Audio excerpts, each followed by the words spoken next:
So this is the first stage of setting up the Rembrandt lighting. Now what we need to do is actually position the key light where it is creating that image, and the way that we are going to do this, rather than lifting and shifting the main key light and trying to get the position accurately, we're going to use the Godox R1 to get a general location of where the light needs to be and the angle, and then we will do that then with the main key light. So we will just turn this on, then turn you off. So right now we are simulating a bit of split lighting, and what we want to do is just fetch it round. So right now we are creating a bit too much light on both sides of the face, so we just want to fetch it back. Now we can see that those are meeting, but because we are parallel to the face, we need to raise this. Now I'm having to look on the small monitor, so fingers crossed it's coming okay, but that looks right to me in this small monitor. If I move it back, roughly looks there. So I now roughly know that I need to position the light that way and at that elevation. So we will do that now. So we've now positioned the key light in the general position where we said we were going to place the R1. Now this gave us a great approximation as to where the light needed to be. So the elevation matched exactly and the general location was almost there. I did need to move the main key light about 5 or 10 degrees further in to my right, because this is a small light, so it's going to cast a different shadow as opposed to a 52-inch umbrella. So that's something you will need to take into consideration. This will give you a fantastic approximation of where you need to position the light, and it doesn't just work with Rembrandt lighting, it's any type of light where you need perhaps split lighting. You can use something like this to really get the position quick in your scene, and you can set the light up appropriately. And then like with this, it's just generally making tweaks to get it right.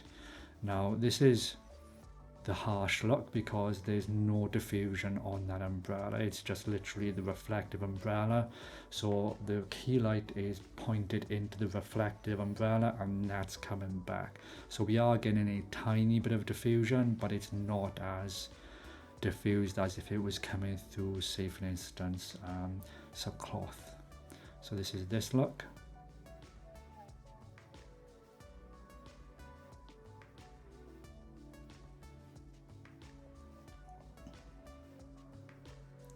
So what you will notice is that the Rembrandt lighting is very effective and it provides a certain mood. Now obviously we've got a lot of contrast in this, and the fill side right now, which is this bad boy, is 6 stops under the main key light, and we're at 4.5 on the lens, and the actual key light is set to 4, so I'm a stop under the exposure of the lens, which is what I went for, and the fill side is 6 stops under that. Now if we wanted it to be less contrasty, what we can do is we can flip that over back to the white side, and then we can position that then, so perhaps it's 4 stops under, so it's not as much of a contrast ratio.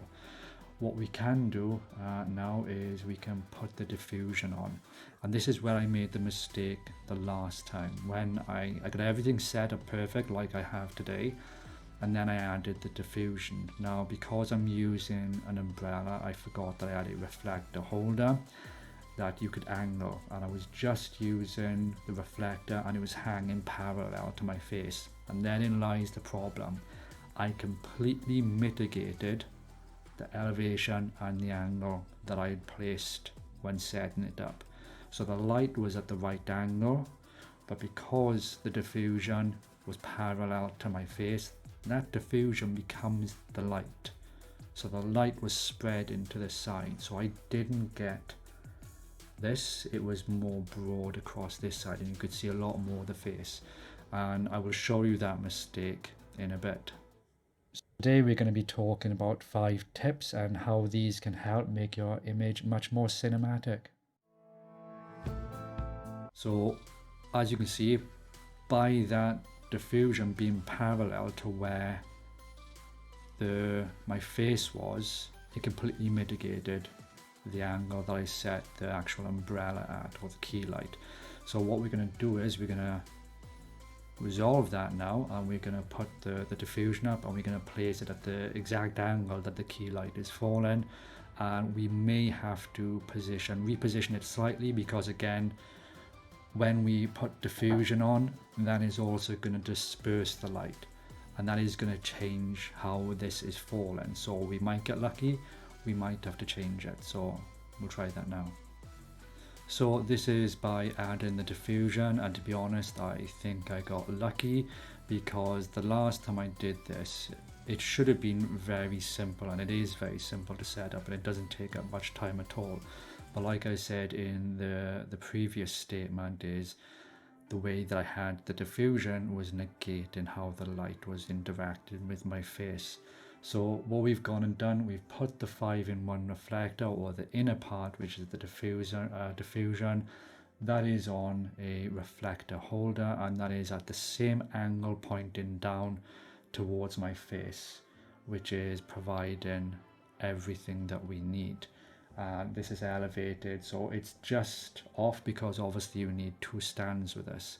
Now you can get diffusion that goes on the actual umbrella itself, but I just don't have that, so that's why I'm using this anyway.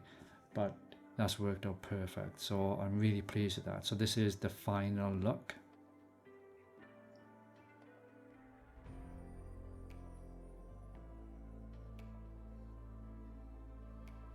Now, I'm not sure if I mentioned this before, because I got a really crap memory, but you need to be mindful when you're using Rembrandt Lighting, is that is very positional.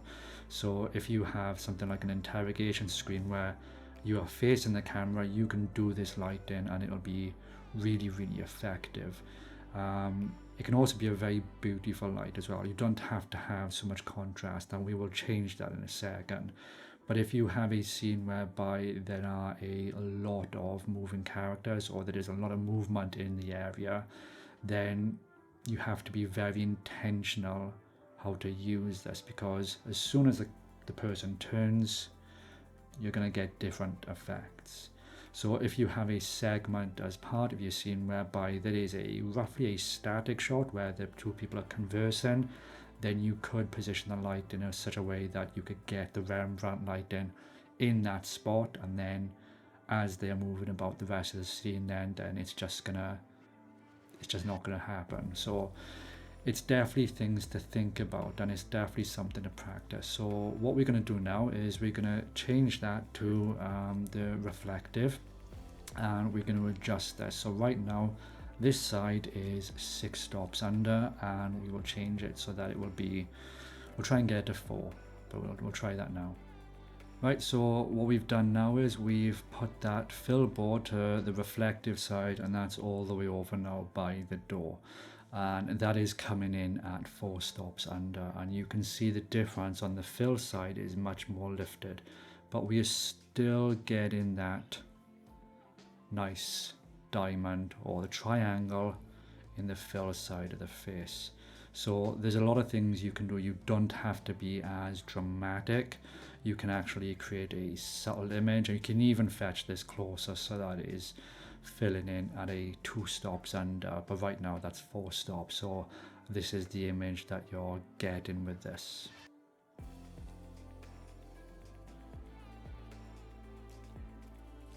And then what I will do is I will show you what the image is like when we have 2 stops under.